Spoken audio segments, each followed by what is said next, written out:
All right, good evening, listeners listening to Lament of Hope blog and podcast. I'm your host, Danielle Richardson, and I'm talking today with Pastor Bradley Hill from Winchester Bible Church, Winchester, Virginia, and actually semi-local to me because I'm based in Percival, Virginia. And I actually heard about Pastor Brad from a mentor of mine who heard some of his stories in an encounter she had with him in a baptism a couple months ago. And she said he would be a really interesting person to interview and get to know his story as he's dealt with addiction and um, just his journey of kind of loss and then being able to experience the Lord in his life and kind of a restoration journey that she thought would be interesting. And so I wanted to touch base with Brad and we were able to finally connect. Um, so Brad, kind of to start out, I mean, thank you so much for taking the time. Well, you're very welcome. It's an honor and a privilege to be able to share my story and my hope.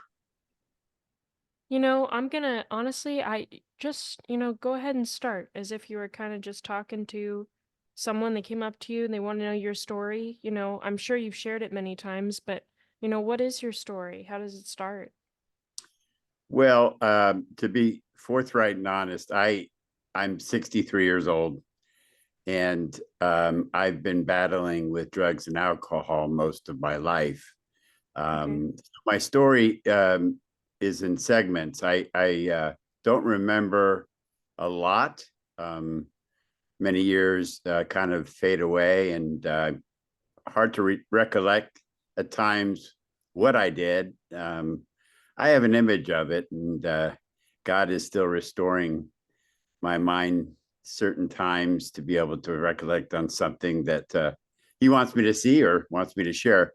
I can start at the very beginning. I was born in Salt Lake City, Utah, um, to an amazing family. My dad was a very successful pharmaceutical rep out there, and he got an offer to move back to New Jersey, a little town called Mountain Lakes, and there he climbed the ladder. We grew up not wanting anything. Like I said, my parents were amazing. They were very supportive, um, caring, loving, and I was a good kid for the most part. I really kind of uh, adhered to my faith at that time. I was raised a Mormon, and I got very involved in the youth program there. Didn't drink, didn't smoke. I was very athletic, and my dad was insistent that we all play a sport, so I got to play football, and I was an athlete. I didn't do well in school. I was more of a socialite, kind of like my dad. Um, I wanted to kind of play rather than study. Yeah. But like I said, it wasn't really involving anything but just trying to hang out with kids. And there was drinking, there was pot at that time around, but it really didn't bother me, and I really wasn't tempted to even try it. My dad drank a little bit, but they kind of shied away from that. But anyway, I graduated from high school, and I went back to Utah. Actually, I went to the University of Utah. I actually got a scholarship to play there, and so I did that, and that's actually where I discovered drugs and alcohol. Okay. I joined a fraternity, which is probably the worst thing I could have done.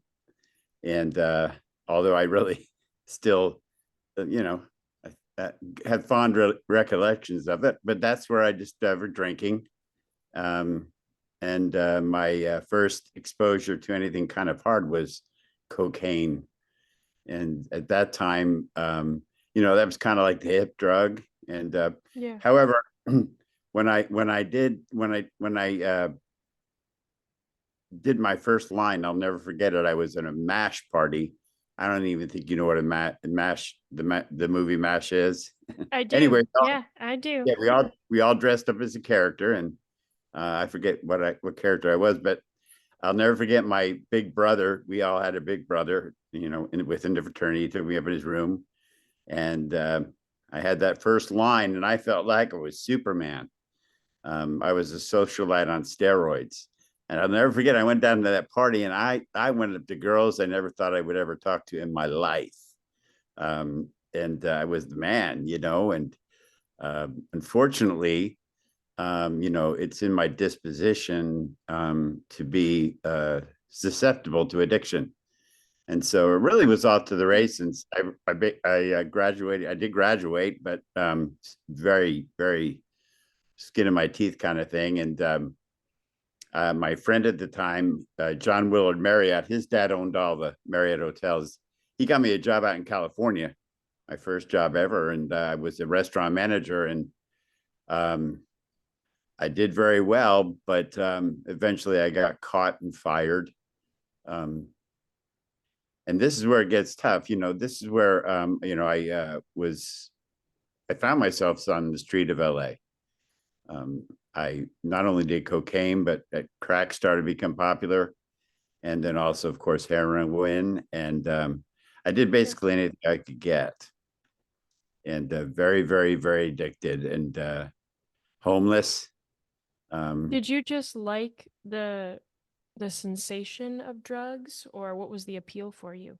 for me, I like being high.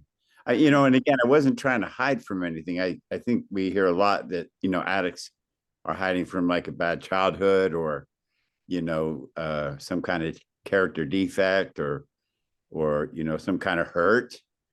For me, I really liked the feeling, Yeah. but unfortunately, chasing the feeling, got me to where I was, and I didn't mind being homeless at first, but eventually it wore on me. I found myself having to steal to get my drugs. I sold drugs when I could get them to sell to support my habit. This is where it really got, just really, really bad. And it was really terrible. And this is where my life kind of breaks off into segments. I remember one day I was um, super high on heroin, and it was a Sunday morning, and a guy pulled up in his car, and he asked me if I wanted $50, and I said, yeah, I do want $50. Actually, he said, well, I'll give you $50 if you come to church with me, but here's the deal. You got to come to church, and then I will give you the $50 when you're done. At that point, I needed to get high. I was kind of jonesing out at the time. So he took me to a church in Costa Mesa, California, called Calvary Chapel. I don't know if you have seen yet the movie Jesus Revolution. Yeah. Uh, Yeah. yep, that's a little bit after that, maybe a few years after, is when I was brought to Chuck Smith's church, and he was preaching. It was in the tent. They had just moved into the tent, and Greg Laurie, all those people were there, and I don't know what happened. I can't explain it, but at that point, God's presence just overwhelmed me. Um, Chuck was talking right to me. He was telling my story and giving me a hope, a future. And I went up, and I actually ran up to the front when they had the altar call. And that's where I received Jesus Christ as my personal Lord and Savior. And I'll never forget that moment. It was just, I didn't really I didn't really remember that I was coming off heroin at that point. It just left me, Hmm. and just a warm, better, when you do heroin, you get this warm sensation in your body. But I got something different, and it just filled my heart. And Did you uh, still collect the $50? no, I didn't. I couldn't. This is the deal. What's really freaky is I never saw the guy again. Oh wow, okay. So, the Bible says that God uh, brings angels at times, and we don't know. We're supposed to entertain them, the Bible says, Yeah. because and that's I believe that's truly what happened to me. I had an angel come and save my life. At that point, you couldn't keep me from the church. I told Chuck my situation, and there was a very kind couple in the church that would let me stay in their garage.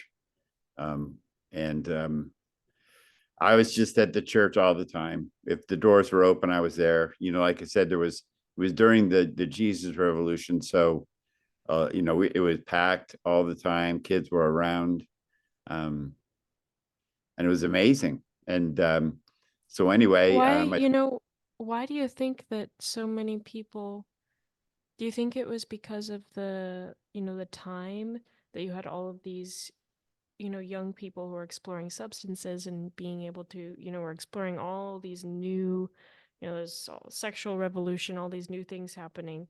Why do you think people were so hungry to go to church and to just be there and listen? because I think, and like I share on Sundays when I do an altar call, there's a void in our heart. It's a God shaped void, and only God can fill it. And I think when you're actively searching for something, you'll do really anything to find it. And so Yeah. that's how we slip into drugs and alcohol. That might be the answer. And for some, unfortunately, it is at this time. But I think the kids just had enough of the social norm. If you remember the movie, church was uptight and Yes. impersonal, Yeah. and kids didn't want, and they didn't want any of that, and they still don't. Um, but I think what happened is that God just poured His Spirit out upon a generation that needed it, and Yeah. Hmm. since then, some of those kids like me, are pastoring churches all over the country, still to this day, and we'll get to it in a minute. But the same revival is happening here in Winchester, Virginia. But um, I, like I said, I was at church all the time. Eventually, Chuck asked me if I wanted to go to Bible college, and I said, yeah. And so he actually sent me up to it was the up in Marietta, California, at the hot springs. They had taken over that old compound and turned it to Bible college, and went to school. And then I drove a super shuttle, drove people to the airport for money, I mean, to support myself. But God was changing my life in a matter of months, years. Were you Eventually, still, I was gonna say though, like when you became saved, did you not have a desire for drugs anymore? Like it was just I'm gone or gone, hmm. gone, and I didn't withdraw either. Um, Now, when I say gone, we're gonna. My story with that is not yet over. But at that point, I was just in love with Jesus, and I wanted to do what He called me to do. I believe since the very beginning that I've been called um, by Him in a different way. Hmm. And Yeah. I never really knew what that way was. I'm not your normal pastor at all, and and we'll get to that as my story goes. But you know, society, even church, wants you to fit into this little box. This is who you'll be, and this is what you'll teach, and this is how you'll love on people. I never fit that. As after I graduated Bible college, I had various ministries. I was the children's ministry. My first one was children's ministry director. I thought I was going to kill all those kids. Just I'm me and kids. That was not my ministry. And I begged Chuck, please, it's time for me to leave. And he said I had to do it. but I did many things. I did the missions, which was amazing. I got to travel all over the world, take people to Israel and to different other places around the globe. And, I headed up a big drug and alcohol ministry out there. Um, then one day, this is where it gets even. But one day, Chuck asked me if I wanted to move to Virginia, actually Norfolk, Virginia. You see out there, a lot of the Navy SEALs. Buds is right there. The Buds Training Center is right there, and a lot of them would get saved. And the support crew for them, Camp Pendleton was there. It's still there. I'm sorry. Um, the Air Force Base was there. Um, and so they asked me if I wanted to start a church. There was a bunch of SEALs and their families and support. They were out in Norfolk having a little Bible study, listening to Chuck's tapes, and they wanted a pastor, so I got to go.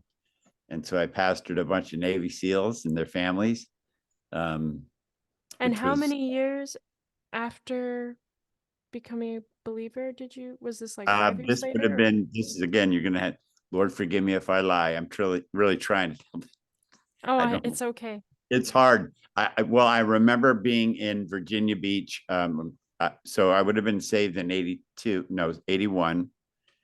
And then I got to Virginia Beach, I believe, in 92.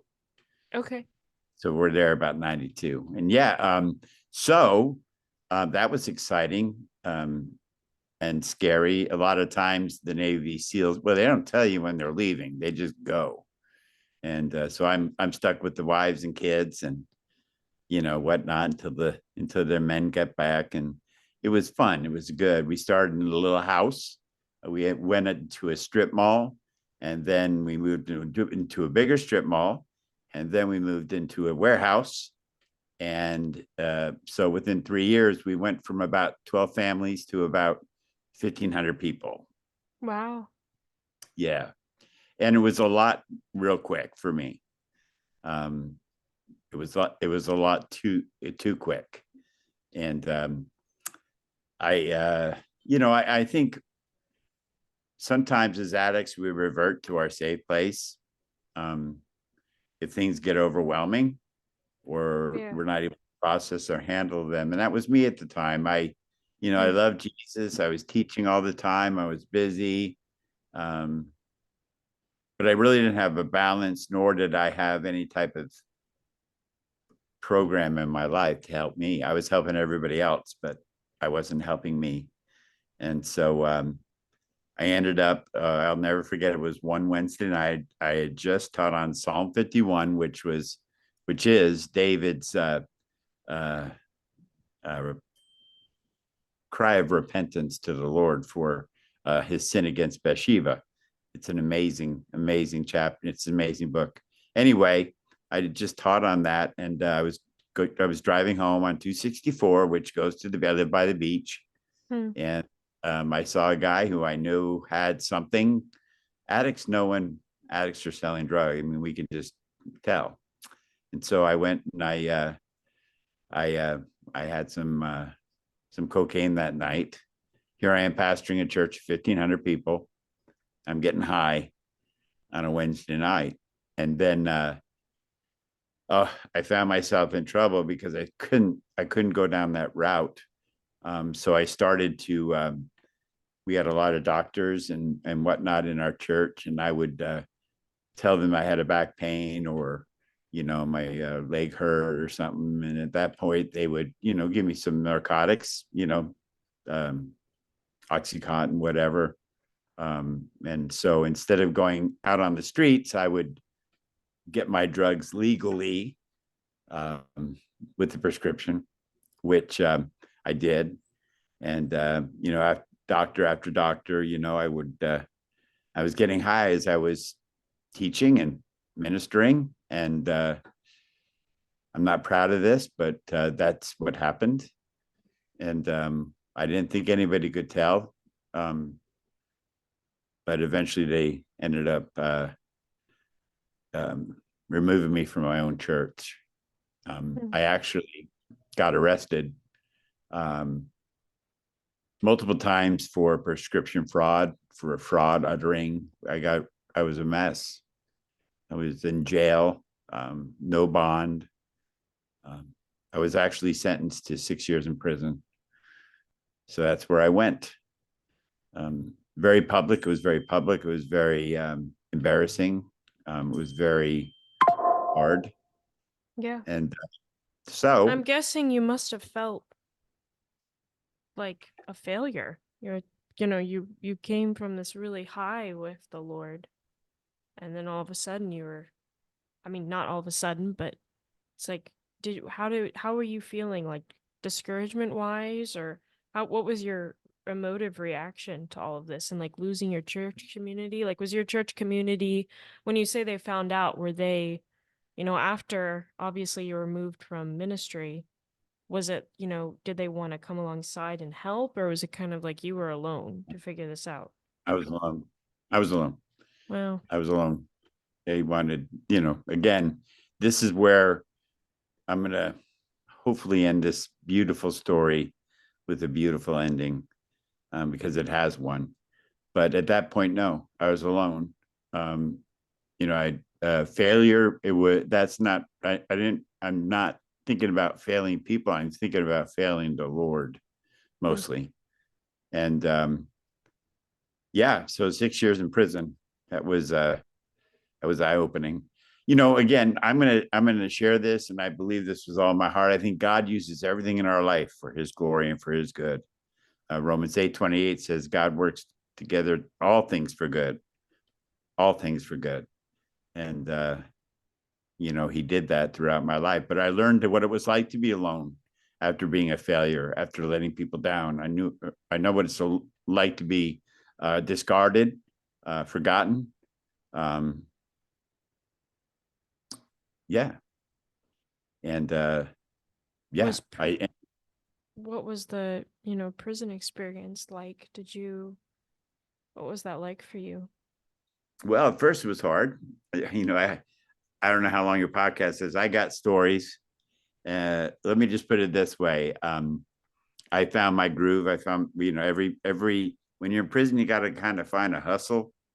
And so I kind of found what my hustle was. I wrote letters for people in prison, for their lawyers or their judges. Um, you know, Most people couldn't write in prison. So they called me Doc, or Docs, for documents. And, I did fine. I was, at no point did I feel threatened. And again, I was very, every morning I got up, prayed, read my Bible, very publicly. Everybody knows that, Brad is, just let him alone, just let him write your letters, kind of thing. That really didn't tarnish me at all. I didn't let it. And I felt God's protection the whole time. So, Did um, you did you experience any, taunting because you were in prison but you were a Christian? No. no, Oh. you have the Muslims, you have the Christians. I mean, everybody kind of breaks up into their own groups. And if you mind your own business and keep quiet, and learn kind of the prison behavior, you'll do fine. I think people get in trouble when they try to be more than they are. At Oh. that point, I didn't have anybody. Nobody's coming to visit me. I mean, I was alone again, still. Where were your Having parents, your family? so they yeah, I apologize. Um, they weren't part of my life at the time. Right now, at this time, I'd let them down when I was pastoring the church. They were very proud of me, and rightly so. When all that happened, um, it was hard on them. When I was, when I was on the streets, they kind of let me go. Um, like I say, they always have loved me. You know, um, my brothers and sister always have loved me, but they know when to let me go. And see, that's the deal. I haven't been a part of their life much over the 63 years until recently. My their kids, my nieces and nephews. I mean, I missed everything. They don't really even know who I am. They just know I'm kind of like that. Uh, they love me, just that weird uncle. Um, but we joke about it now, and it's funny. I run with it. It's again, I think God works things together for good, and so that yeah, so they were pretty much not in my life at this point in prison. Okay. So, but anyway, I love them. You know, my mom and dad have since passed, and I have not a negative thing to say about them. They loved me till they had to really let me go. And this is what I deal with parents today, and we'll get to this because this is my main ministry. Parents don't know when to let go of their kids, and they enable them, and they enable them, and they enable them, and they don't know that they're killing them. And Sure. my parents did the right thing. They let me go and hit my bottom and let me figure it out. And unfortunately, they died, and I wasn't with them. I regret that. But they've always loved me. Did Um, they die when you were in prison or? no, Okay. like I said, when I got to prison, the story continues. This is in pieces. I'm trying to tell it the right way because you know your mind kind of makes things up as you tell stories. That's why I tell people I don't. And I'm going back for you because it's kind of necessary. But most times I say, hey, look, I'm going to start in 2012 because that for sure I know, and I can tell. I know I'm telling the truth because you make things up. You know when we're high or um, it's just weird how your mind works. But Sure. anyway. So got out of prison, used again. I was in Richmond for a while, just kind of you know, going from place to place. I worked in a ministry there in Richmond for a little bit. Um, but kind of, you know, was just out of the loop. I'm nobody really, you know, I didn't have any friends. I just kind of it was sad. And the only thing I regret is I wasted a lot of my life um to this. However, I will always say this: God works all things together for good. So, eventually, Facebook. I got involved in Facebook, and I had a high school sweetheart, a high school flame, who saw my situation as I was posting stuff. She knew I was not in a good space. She asked me if I wanted to come out and get clean. She invited me out to her house here in Winchester, Virginia, and at that point, I had nowhere else to go. I had nobody else. Nobody else was really talking to me. No friends. So I came here, and that was in 2012, and that's where God showed up again for me. Um, he changed my life. Um, Once again, she had rules. She said I had to get a job, and I had to stay clean, and I had to go to recovery meetings. Is my mouse in the way there? I'm sorry. No, no, Um, you're good. okay. And so at that point, I didn't want to be homeless, and it was kind of comfortable there at that house. So Sure. I I followed the rules. I got a job in 2 weeks. I was in a call center. You know, I hated that job. It paid only $10 an hour, but I did it, and I started going to recovery meetings, mostly Narcotics Anonymous, and I started to do what they told me to do. Didn't matter. They didn't care if I was a pastor. They care less. They just, you know, you're just another addict, another person trying to get clean. And so I got clean. I was in the program, had a sponsor working the steps How um, long were you there in at the my program? uh, at my old flame or in the program. Yeah, in the Still program. in the program today. You're still in the program today. Wow. Yeah, yeah, but I switched over to AA. Look, let me be honest. You know, the only way I know how to successfully get clean and sober is by being involved in recovery, which means getting involved with AA, NA, um, Celebrate Recovery, however it looks to you. I needed to take a time out and work on myself. You know, step one says we'd made real powerless over our addiction that our lives had become unmanageable. Yeah, well, yeah, my lives unmanageable. Step one, I got. Then it goes two, came to believe in a power greater than myself that would restore me to sanity. And so this is where I met God again. I came to believe in a power greater than myself that can restore me to sanity. And then step 3 is we're ready to turn our will and our lives over to the care of God. And, I worked those steps and I reignited my passion for the Lord. I fell in love with him all over again. And here's the deal. God never leaves us. We leave him for real. Not once through my journey. God kept me alive through some horrendous things. I should have been dead, multiple times. But he sustained me for such a time as this. He told, oh my gosh, oh, this is killing me. I forget her name. For such a time as this. Come on. See, this is, Esther. Esther. thank you. Thank you for telling a pastor about a main figure in the Bible. By the way, I have one brain cell, and the church has named him Milo because sometimes I forget. So Milo sometimes gets tired. So Milo just forgot about Esther. But thank you That's for okay.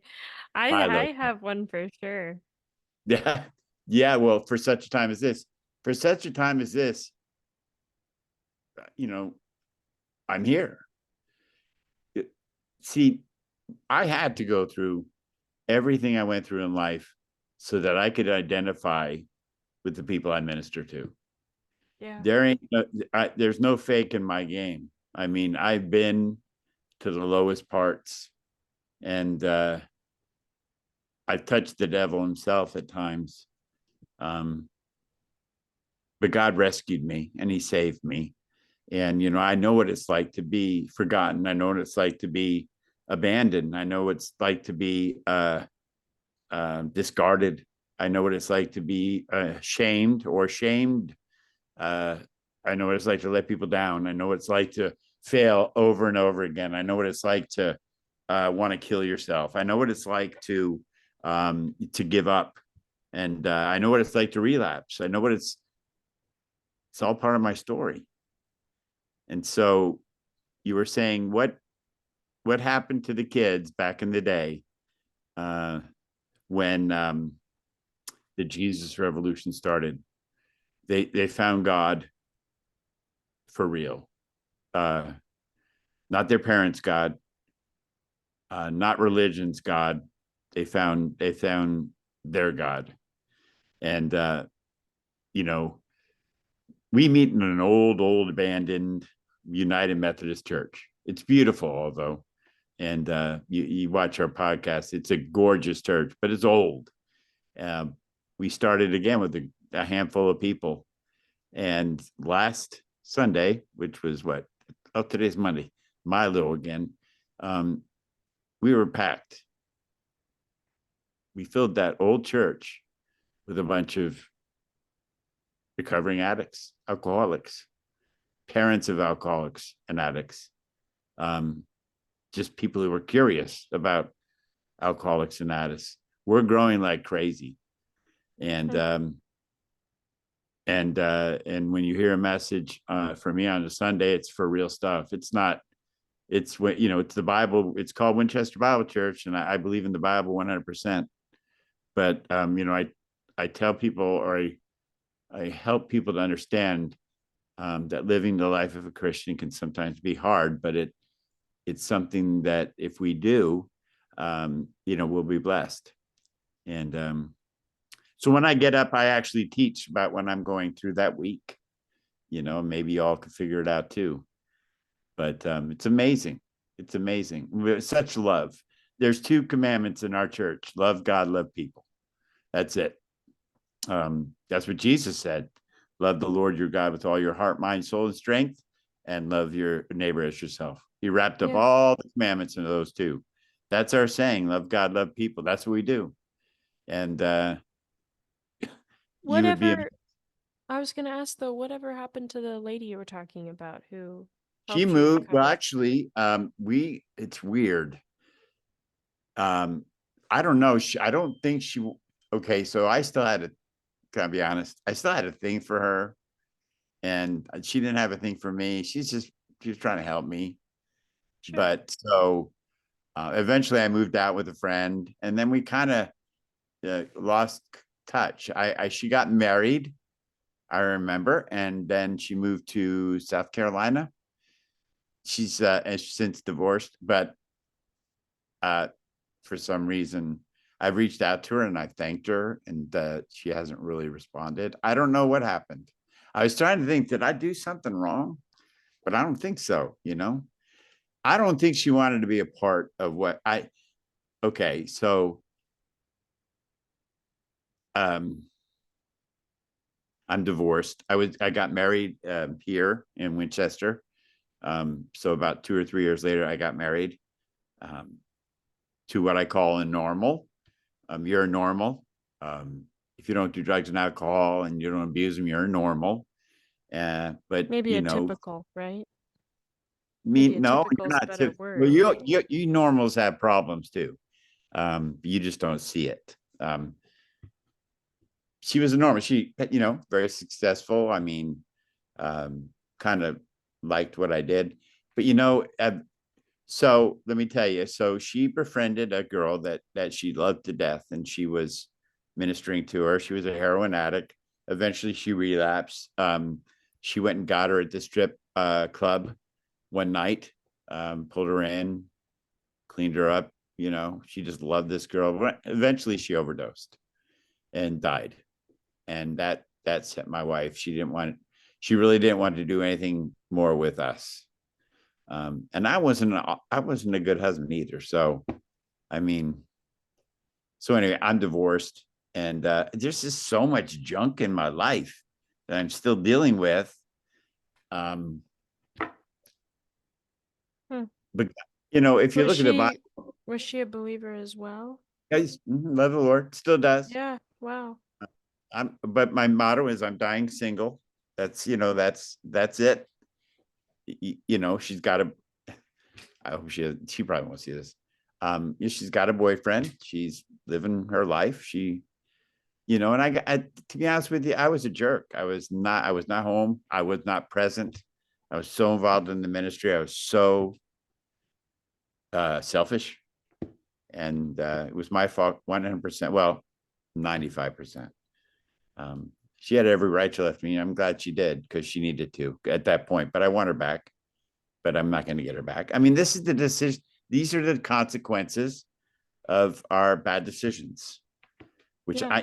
again, what makes our church so successful, and I think what makes me an oddity, is I'm not there yet. I have not arrived by any stretch of the imagination. I am a sinner saved by grace. I still have character defects. I'm still working on things. I'm still trying my best to serve God uh, the best way I can. And I know that He's whittling these things away in my life. I'm a better person today than I was when I was born. And I'm so happy. And let me tell you, here's the deal. I held on to my ministry so tight because they were mine. These were my ministries. This is my kingdom. And that's, I kind of think that's why God just let me do my own thing, because I was doing it on my own. It's my kingdom, God, not yours. These are the people that I'm saving, not you. Right. And then God doesn't share the glory. Hmm. He does. He wants it all. So today, to be honest with you, I am still startled and amazed that He's using me. I am. And I was telling you about last Sunday, we had 8 people come up and get saved. I mean, it's like these are people that are newly clean. I mean, that are just forgotten, broken. Some are homeless, some are raging alcoholics or addicts. But today, I follow up with them, and today they're doing good. Oh, by the way, I was going to tell you, Winchester is the recovery capital of Virginia. Hmm. We got a ton of recovery here. However, we're also the drug capital of Virginia as well. We're right on the I-81 corridor, Wow. and so the drugs kind of settle here. So we got a lot of recovery, we got a lot of drugs, but God's So, moving. well, I wanted to ask you, you're just because I do want to be, respectful of your time, but also just to kind of finish out here, I wanted to ask, for people who are listening who, have family members or who have been exposed or even are struggling with an addiction, your church in Winchester, what's kind of the setup and how do you minister to people like that? How can they reach out to you? Well, I'll take anybody's call, but and I will, um, and I'll help anybody who asks. winchesterbible.org. That's our website. Um, just go on there and you can fill out the contact information. Let me know what's going on. But I will say, and for those who are looking to get help, or for those who have an addict or an alcoholic that they need help with, um, you got to be ready to make some changes, and you got to be able to be to love enough to be tough enough. Um, Parents are killing their kids, and they think they're protecting them, by letting them stay at their house and, not working and, just getting high and playing games, and, they're killing their kids. Your kids can die in your home. I buried 2 people in the last 3 months who died in their parents' home. One was Mm. laying over the toilet, and his mom found him in their bathroom dead. So the kids can die at your home and they can die at the street. Doesn't really matter. But what happens is when we coddle them and we enable them and we keep them, happy in what we think is happy, you're killing your kids. Mm. Um, there's a point in time where you have to kind of do what my parents did. Take your hands off. God can't work if your hands are on him. Can't. And remember the first step. Admitted we were powerless over our addiction. They've got to get to that point. But I would love to help you. I mean, and come out and visit us. Get on the plane. I don't know where this podcast goes, but really come see what God's doing. Hey, we're doing a Jesus revolution right here, and I mean that with the bottom of my heart. God's moving, and we're in a revival. We truly believe this is a church.